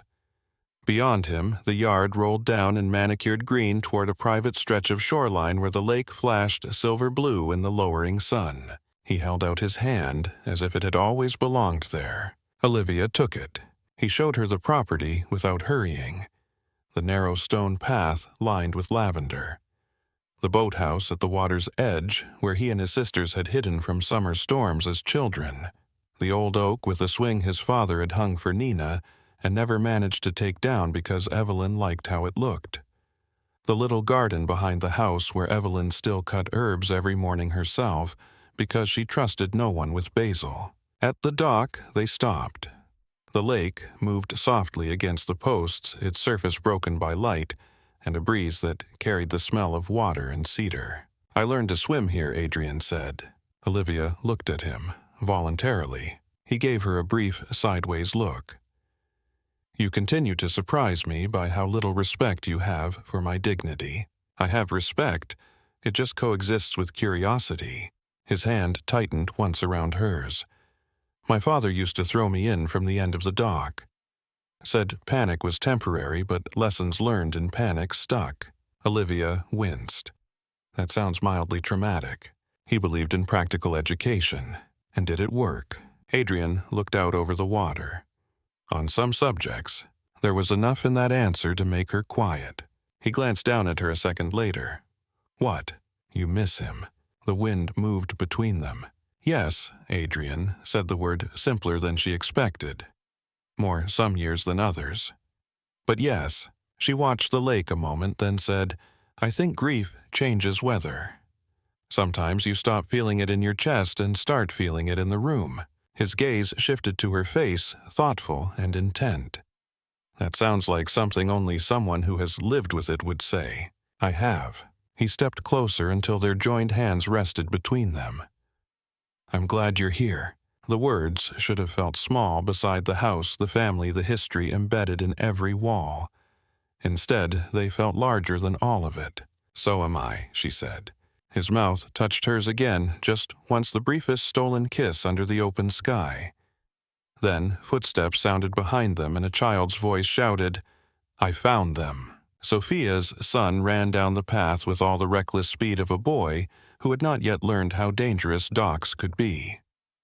Sophia followed at a more controlled pace, one arm around her daughter's shoulders. The little girl carried Bunny under one arm and looked much less haunted than she had in Chicago. Uncle Adrian, the boy, announced, "Mom says you're not allowed to hide the good wine from family." Adrian turned without dropping Olivia's hand. "Your mother has criminal instincts." Sophia came up smiling in that tired, beautiful way women sometimes smile when they have survived something and are not yet ready to discuss how. "My brother says hello by accusing me of theft. How charming." Her eyes moved to their linked hands and then to Olivia's face. The corner of her mouth lifted. "Still here," she said. Olivia smiled back. "Still here. Good." Dinner gathered slowly. Nina and her husband arrived just before 7 in a burst of voices' energy and the unmistakable presence of a woman who had never once entered a room quietly. Nina kissed Adrian hard on the cheek, hugged Olivia without warning, and stepped back to inspect them both. "This is annoying," she declared. Adrian sighed. "Hello to you too." Nina pointed between them. "You look right?" "I hate when he's right." Her husband laughed under his breath and took the wine bottle from her hand before she could gesture with it again. At the table, the family arranged itself with the ease of long practice. Evelyn at one end, Adrian at the other, until she waved him away and ordered him to sit beside Olivia, instead of pretending he had no preferences. Sophia, with the children near enough to intercept, dropped forks and overexcited questions. Nina half turned toward everyone at once, talking with her hands even when she was chewing. The food came in generous bowls, passed hand to hand. Roast chicken with lemon, pasta, salad with herbs from the garden, bread still warm enough to steam when torn open. Olivia had not sat at a family table like this in years, not with the layered noise of overlapping conversation and old jokes and tiny grievances polished into ritual. For the first half hour, she mostly listened, answering when spoken to, watching how they all moved around one another. Sophia said to Olivia, "So, tell me how my brother finally convinced you to tolerate him outside business hours." Adrian gave her a warning look. "I don't recall asking for commentary." "You exist in a permanent state of commentary," Nina said. "You just prefer when you're the one delivering it." Olivia took a sip of wine to hide her smile. "He's very persuasive." "That is one phrase for it," Nina muttered. The children giggled, as if none of this required context. Adrian's hand rested lightly against the back of Olivia's chair, his thumb occasionally brushing the bare skin above the fabric. Small touches, constant ones, quiet enough not to perform for the room, intimate enough that she felt each of them. Then Evelyn's sister Diane, who had so far contributed only pointed questions about weather, and one disapproving look at Nina's second glass of wine, turned her attention to Olivia. "And what do your parents do, dear?" The table quieted almost imperceptibly. Olivia set down her fork. "They passed away when I was younger." A beat. Diane gave the delicate wince of someone who had walked into another person's wound and resented not being warned. "How sad." "Yes," Olivia said calmly. Diane folded her napkin more neatly beside her plate. "And now you work for Adrian." "I do." The older woman's expression changed in a way that was careful enough to be deniable. "It must be quite a leap. A young woman from a modest background finding herself in circles like these." The room went still. Adrian's posture changed before anyone else's, not visibly to someone who did not know him. Olivia knew him enough now to feel the warning gather in him like a storm front. But she answered first. "It's less a leap than you'd think," she said evenly. "People are usually themselves at every income level. Some are kind, some are rude.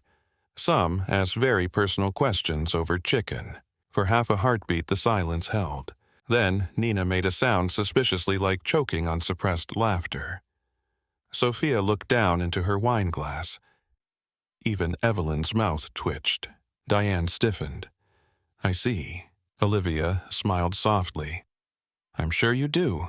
Adrian did not look at Diane again for the rest of dinner. His hand found Olivia's beneath the table instead, fingers closing around hers with a pressure that said more than praise would have. Later, as coffee was poured, and the children were sent off to the den with a movie, Evelyn watched Olivia over the rim of her cup. "You hold your own beautifully," she said. Olivia felt heat creep up her neck. "Your sister was testing me. She tests everyone. It's how she pretends she's useful," Ma Adrian said. Evelyn waved one elegant hand. "Please, by 80, I will say much worse." Laughter moved around the table and loosened whatever remained of the tension. Afterward, when everyone drifted into smaller conversations, and the lake darkened beyond the windows, Adrian drew Olivia out to the terrace where strings of warm lights had already been woven through the trees for the next night's celebration. Night had settled over the water in deep blue layers. Music drifted faintly from inside. Behind them, family voices rose and fell through open doors. Adrian stood close enough that the warmth of him cut through the cool lake wind. "You handled that better than I would have," he said. "You would have been less polite." Considerably. Olivia looked out at the lights reflected on the water. "I'm not fragile, Adrian. I know." His voice lowered. "That doesn't mean I enjoy watching people aim for you." She turned toward him. "You make that sound personal." "It is." The honesty in him had become a kind of gravity. She could not step outside it even when she wanted to.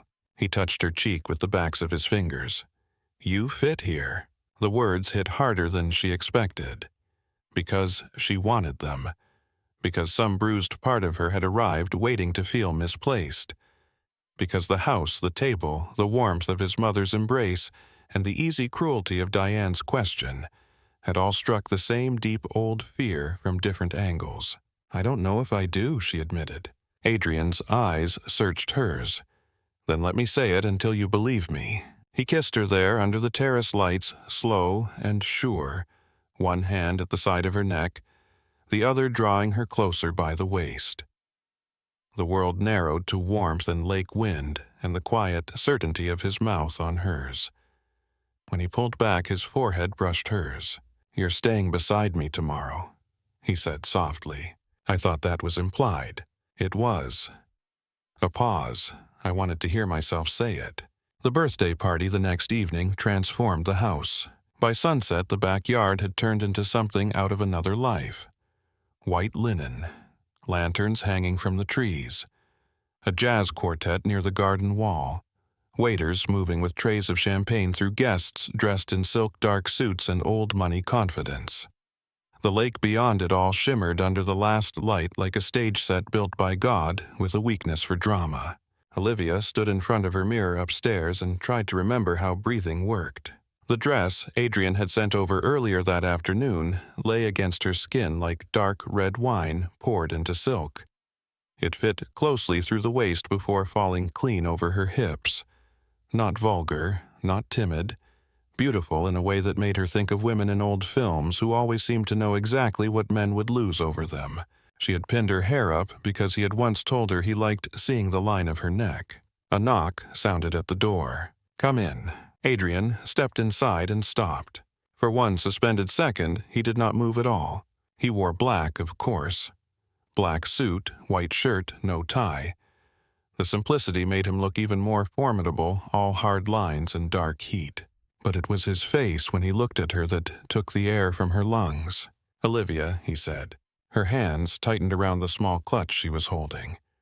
Too much. He crossed the room slowly, eyes never leaving hers. Not remotely. From his pocket he drew a velvet box and opened it to reveal a delicate diamond pendant on a fine chain. "You bought me jewelry. I bought you something that belongs on you. Those are not the same thing." A faint smile touched his mouth. "Turn around." Her pulse thudded as she obeyed. Adrian stepped close behind her, lifting the chain over her head. His fingers brushed the back of her neck once, then again, as he fastened the clasp. Heat chased over her skin so sharply she had to grip the edge of the dressing table. "There," he murmured. When she turned back, he looked at her, not like a man admiring his date, but like a man trying not to say something too true too soon. "You're staring," she whispered. "I'm aware." From downstairs came the softened swell of voices. Doors opening. Glasses clinking. Laughter carried upward in waves. The house was filling. Adrian held out his hand. "Come with me." She took it, and together they went down to meet the night. Together they went down to meet the night. The party rose around them in a wash of candlelight and music. Lanterns swung softly from the trees. The jazz quartet moved through something slow and elegant near the terrace, and the lake beyond the lawn held the last of the evening light like polished steel. Guests turned as Adrian and Olivia stepped into the garden, not all at once, but in small ripples of attention that seemed to follow him wherever he went. Except tonight, for the first time, Olivia felt some of that attention settle on her, too. Adrian did not leave her side. His hand rested at the small of her back as he guided her through introductions. Old family friends. Business associates with wives too polished to ever sweat. Cousins who looked at Adrian with equal parts affection and exasperation. Everyone seemed to know who she was before a word had been spoken. This must be Olivia. "So this is the woman. We have heard so much about you." That last one caught her more than once. Heard what exactly she wanted to ask. But every time she turned toward Adrian with the question in her eyes, he only looked faintly amused, as if he had been waiting for her to notice. A waiter passed with champagne. Adrian took 2 glasses and handed her one without asking. Their fingers brushed. He looked down at her, his gaze dark and steady in the lantern glow. "You're doing well," he murmured. "I feel like I'm in someone else's life." His hand pressed more firmly at her back, grounding. "No, you're in mine." The words warmed and frightened her at once. Across the lawn, Evelyn stood at the center of it all in a silver gown that caught the light every time she turned. She looked radiant and completely in command, accepting kisses and compliments with the serene confidence of a woman who had survived long enough to stop confusing attention with importance. When she spotted Adrian and Olivia together near the edge of the crowd, something in her expression softened into unmistakable satisfaction. Nina appeared out of nowhere with a glass in one hand and mischief in both eyes. "Mother has already cried twice." Adrian sighed. "From happiness or theatrics?" Nina smiled. "With her, those are the same thing." Sophia joined them a moment later, her daughter balanced sleepily on one hip, her son weaving around adults with the fearless instinct of a child who believed family gatherings made him untouchable. Sophia's gaze moved over Olivia and Adrian and settled on their linked hands. "You two look less fake every hour," she said. Olivia nearly laughed on the first beat and stopped on the second when she realized Sophia meant it kindly. Adrian took a sip of champagne. "Maybe that is because we're not trying anymore." Sophia held his gaze for one quiet moment and seemed to understand more than anyone had said aloud. She smiled slowly, then kissed Olivia's cheek before moving off to rescue her son from a decorative hedge and certain disaster. The quartet shifted into a slower number. Lantern light trembled over white tablecloths and crystal. The smell of cut roses and warm food floated through the air. Adrian leaned toward Olivia close enough that his breath grazed her temple. "Dance with me. There are people everywhere." Yes, that was not reassurance. He set his champagne aside without looking away from her. "Come here." She should have been used to the effect of that voice by now. She was not. She set down her own glass and let him lead her toward the open stretch of lawn near the terrace where a few other couples had already drifted together under the music. His hand settled at her waist. Her hand found his shoulder. Their fingers laced. He drew her in, and the rest of the party blurred. Olivia had danced with him in Chicago in a dark penthouse where the city had looked like another galaxy through the glass. This was different. The lake breeze moved over her skin. Laughter rose and fell nearby. Lanterns swayed in the trees. But the feeling of being in his arms remained the same dangerous and strangely peaceful all at once. "You've been staring at me all evening," she said softly. "Have I?" "Yes." What gave me away? The fact that I can feel it from across a crowd. His mouth curved. Then I should pretend harder. "Can you number?" The honesty of it moved through her like a quiet flame. She tipped her head back just enough to study his face. "I still don't know what your mother sees when she looks at me." "Everything I do," Adrian said without hesitation. Her breath caught. Before she could answer, the music faded, and the clink of a spoon against crystal carried lightly across the garden. Conversation softened. Heads turned. Evelyn stood near the center of the lawn, one hand resting against her champagne flute, the other raised just high enough to command the room without begging for it. "My friends," she began, and even the children went quiet at the sound of her voice. "Thank you for being here tonight. 70 years is a ridiculous age to become elegant, but I've done my best." Laughter moved warmly through the crowd. "I have been fortunate in my life. I have loved and been loved. I have raised difficult children into mostly acceptable adults. I have seen enough seasons to know a woman should celebrate everyone she is given." Her gaze moved across the guests and then settled on Adrian. "And this year I have received an especially beautiful gift. My son has finally stopped behaving like an armed monastery." Nina made a sound suspiciously like cheering. More laughter followed. Evelyn lifted a hand toward Olivia. "And for that we thank this lovely woman." Applause broke out around them, warm and immediate. Heat rushed up Olivia's neck. Adrian's arm tightened around her waist. Then someone called from somewhere near the back, "Speech, Adrian." Several people took it up at once. "Speech." "He hates speeches," Nina announced with delight. "That is precisely why we need one," Evelyn said. Adrian exhaled once through his nose, a look passing over his face that Olivia recognized by now. The one that meant resistance was pointless, and he knew it. He set his glass on a tray as a waiter passed, then turned fully toward her. Before she understood what he meant to do, he took her hand and led her with him into the center of the garden. The world narrowed in a way that felt almost unreal. Lanterns, faces, music gone quiet, the lake dark and endless beyond the lawn. Olivia stood beside him in a circle of attention she had never wanted, and suddenly could not imagine enduring without him. Adrian looked at the crowd first, but only briefly. Then he looked at Olivia, and stayed there. "Most of you know I do not enjoy public speaking," he said. His voice carried easily low and controlled the voice of a man used to rooms listening when he decided they would. Mostly because most things worth saying matter more to the person hearing them than to the people watching. The crowd quieted further. When Olivia Bennett came into my office 2 years ago, I thought I was hiring someone efficient, organized, calm under pressure. A faint smile touched his mouth. I was right about all of that. What I did not understand was that I was also meeting the only woman I would ever trust enough to let close to every messy part of my life. Olivia forgot how to breathe. Adrian's thumb moved once over the back of her hand. She saw me at my best and my worst. She handled what I gave her with more grace than I deserved. She stood beside my family when they needed help without asking what it would cost her. And somewhere in all of that, she stopped being the person who worked for me and became the person I looked for in every room. A soft murmur moved through the guests, but Olivia barely heard it over the rush of blood in her ears.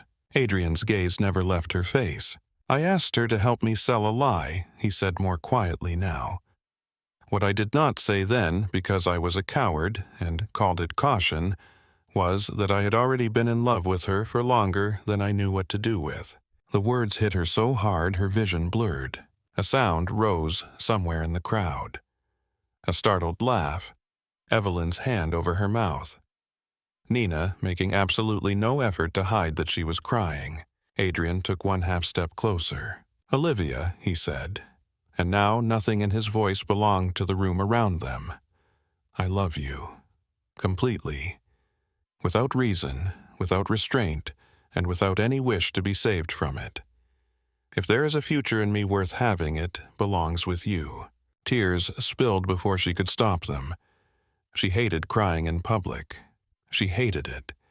And yet, here she was on a summer lawn in Lake Geneva with a man the city feared looking at her as if she were the most precious truth of his life. He lifted one hand to her cheek and wiped away a tear with the pad of his thumb. "Say something," he murmured, and there was the faintest tremor under the steadiness of it. Olivia laughed through tears because if she did not laugh, she would break. "I love you too," she said, voice shaking. "So much it scares me." Something bright and almost disbelieving moved across his face. "Good," he whispered. "It should." Then he kissed her. The applause and cheers that followed were distant, blurred at the edges by the heat of his mouth and the steady hold of his hand at her waist. When he finally drew back, Evelyn was openly crying into a linen napkin, while Sophia smiled through tears of her own, and Nina looked as if she might start planning a wedding before dessert. The rest of the evening moved around Olivia in golden fragments. Dancing, laughter, congratulations. Adrian refusing to let anyone keep her from his side for more than a few minutes at a time.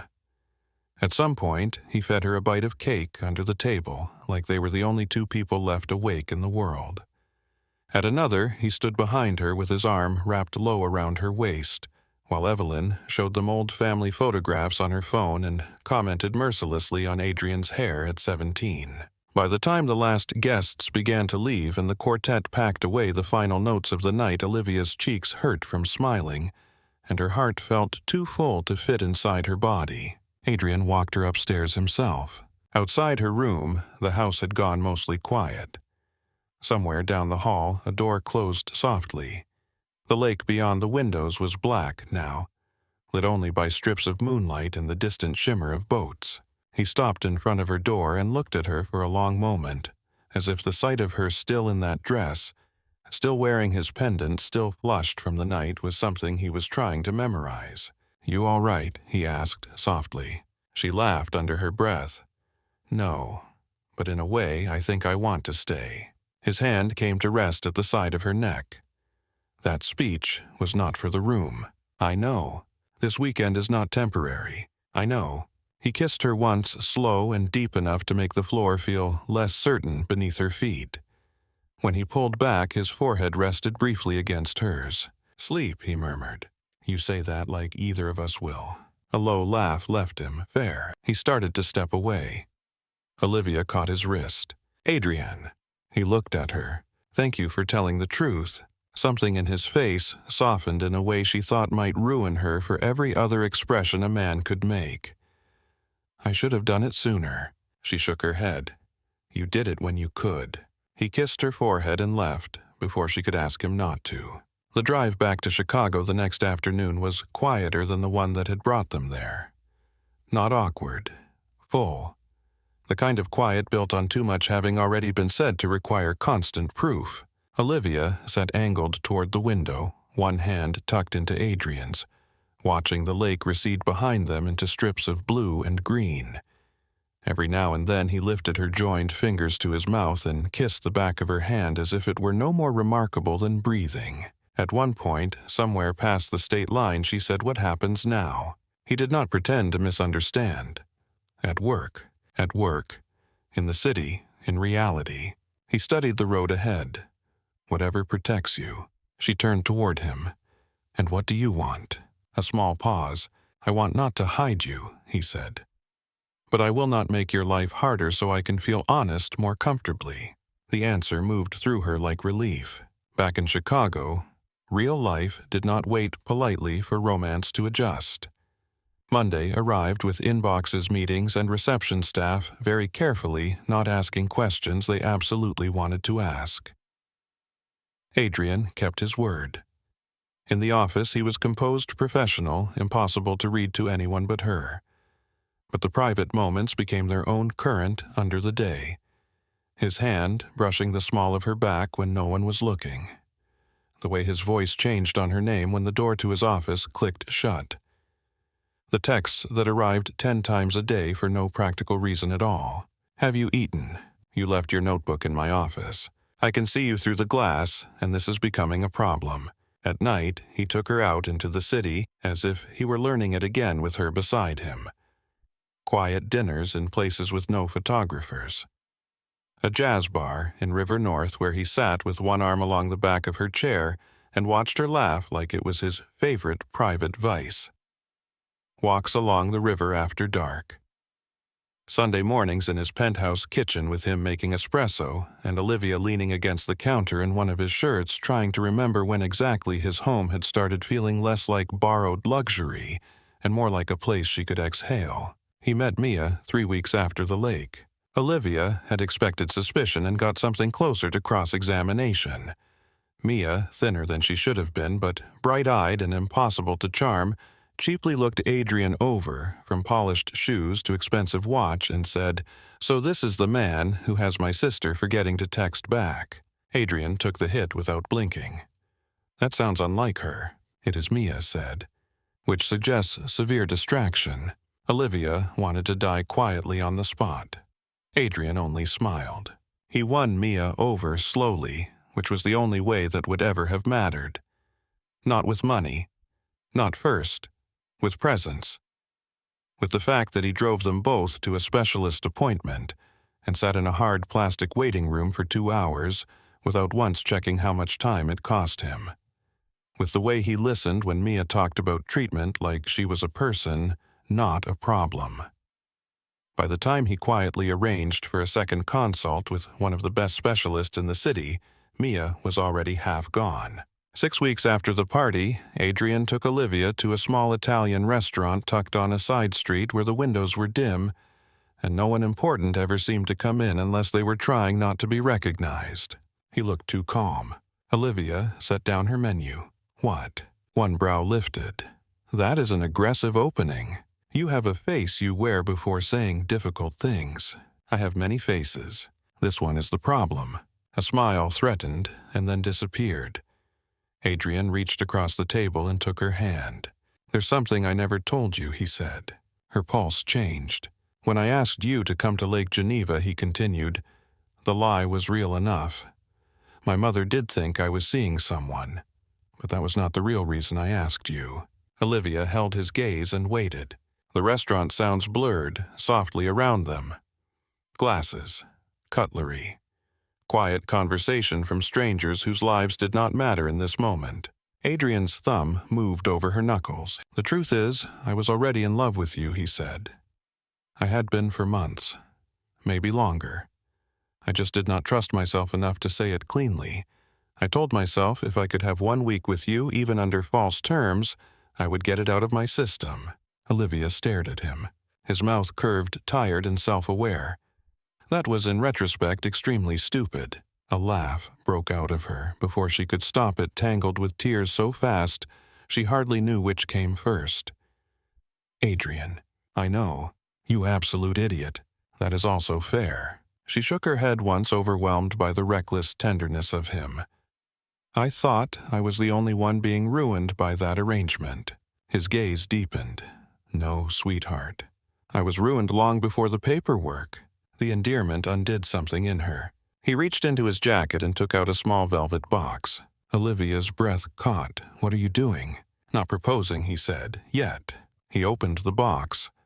Inside lay a slim diamond band, elegant and understated, and somehow more intimate than anything louder would have been. "This is a promise," he said, "that I am done wasting time because fear once taught me the wrong lessons. That when I ask you for forever, it won't be a surprise, and that every day until then I intend to love you in ways that leave no room for doubt." Olivia pressed her lips together against the sudden burn in her throat. "You really don't do anything halfway." "Number." He held her gaze. "Will you wear it?" She held out her hand. He slid the ring onto her finger with a care so deliberate it felt almost holy. Then he lifted her hand to his mouth and kissed it. 3 months later, winter put Lake Geneva under snow. The house was brighter in December windows glowing gold against the cold evergreen garlands twined along the railings, a lake beyond the trees hard and silver under a pale sky. Mia came this time 2 stronger than she had been in years, wrapped in one of Evelyn's cashmere scarves, and laughing with Nina in the kitchen, while Sophia's children ran through the halls pretending the world had not always scared them. On Christmas morning, Adrian asked Olivia to walk with him down to the dock. Snow pressed softly under their boots. The air was sharp enough to sting her lungs. He wore a dark wool coat and leather gloves and still somehow looked like the most dangerous man she had ever loved. At the edge of the frozen water, he turned to face her. For a moment, he said nothing, only looked at her in the quiet white world around them as if he could still hardly believe she was real. "I loved you before I knew what to call it," he said at last. "I loved the way you fought for people, the way you stood upright in storms, the way you never looked at me and saw only the worst thing people had said. I loved you before I had earned the right to ask for any of this." Her eyes burned instantly in the cold. Adrian took both her hands in his gloved ones. "I want every season with you. The loud ones and the broken ones. The ordinary mornings, the impossible nights, the family, the work, all of it. And then there in the snow with the lake behind him, and the house waiting warm in the distance, Adrian Moretti went down on one knee. Olivia covered her mouth with one shaking hand. He pulled out a ring box and opened it. "Marry me," he said. "No speech now, no performance, just the truth in its simplest form. Let me spend the rest of my life proving I deserve the chance you gave me." She was crying before he finished the sentence. "Yes," she whispered. Then, louder, broken by laughter and tears, all at once. "Yes." He stood and slipped the ring onto her finger with hands that were only slightly less steady than hers.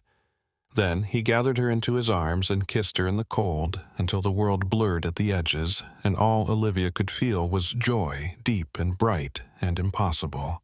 When they walked back toward the house hand in hand, the ring flashed once in the winter light. Evelyn saw it first through the window and let out a cry that sent half the family running before they even reached the door. Inside, warmth and noise swallowed them whole.